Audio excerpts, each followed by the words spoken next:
লক্ষ্মীপুরে এবার সরকারিভাবে ধান সংগ্রহের লক্ষ্যমাত্রা প্রায় ৪,০০০ টন। সদর উপজেলার প্রায় ১ লাখ কৃষক থেকে খাদ্য গুদামে ধান বিক্রির জন্য ১,৮০০ কৃষকের তালিকা করা হয়েছে।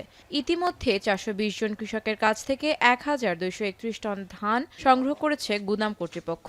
অন্যদিকে দাম কম এবং ব্যাপারী না পাওয়ায় অধিকাংশ কৃষকের ঘরেই পচন ধরেছে ধানে। প্রত্যেকটা ঘরের কোনা কোনা ধান আছে। আমরা এই ধানটা ৪ বালতি ঘুরিয়েছি। এই বর্ষাকালে ধানটা আমরা কত শুকাইয়াম ২২০০ টাকা ১৮০০ টাকা করে আমরা জালার কেজি কিনি আমরা ধান করছি। সেই ধান আমাদের ঘরে পৌঁছতেছে। আমাদের সরকারের কাছে এই একটা আবেদন, তাই যত দ্রুত আমাদের এই ধানগুলো বিক্রি যদি কিনি নেয় আমাদের ঘরগুলো খালি আমরা আবার বীজ লাগামু, আবার হিরি আমরা কৃষি করবো। কৃষকদের অভিযোগ, ধান উৎপাদনে মন প্রতি প্রায় ৮০০ থেকে ৯০০ টাকা খরচ হলেও বিক্রিতে ৬০০ থেকে ৭০০ টাকার বেশি পাওয়া যাচ্ছে না।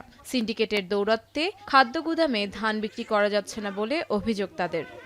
প্রায় ১৮০০ জনের মতো তালিকা বিভিন্ন ইউনিয়ন থেকে আমাদের উপসহকারী কৃষি অফিসারদের মাধ্যমে তালিকাভুক্ত এই কৃষকদেরকে আমরা খাদ্য অফিসে পাঠিয়েছি। তবে সিন্ডিকেটের অভিযোগ উড়িয়ে দিয়েছেন উপজেলা নির্বাহী কর্মকর্তা ও সংশ্লিষ্টরা।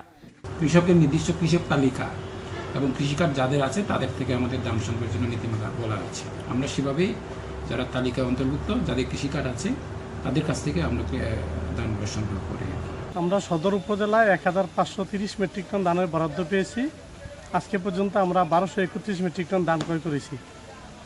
আমরা প্রতি কৃষক থেকে সর্বনিম্ন ১২০ কেজি এবং সর্বোচ্চ ৩,০০০ কেজি করে ধান সংগ্রহ করি। সরকারিভাবে ধান সংগ্রহের লক্ষ্যমাত্রা বাড়ানো, প্রান্তিক কৃষকদের কৃষিকার্ডের তালিকাভুক্তিকরণ, উৎপাদিত ধান বিক্রি ও ন্যায্য মূল্য নিশ্চিত সহ আর্থিক সংকট কাটলেই চাষাবাদে ফেরার প্রত্যাশা ভুক্তভোগী কৃষকদের। এখন লক্ষ্মীপুর।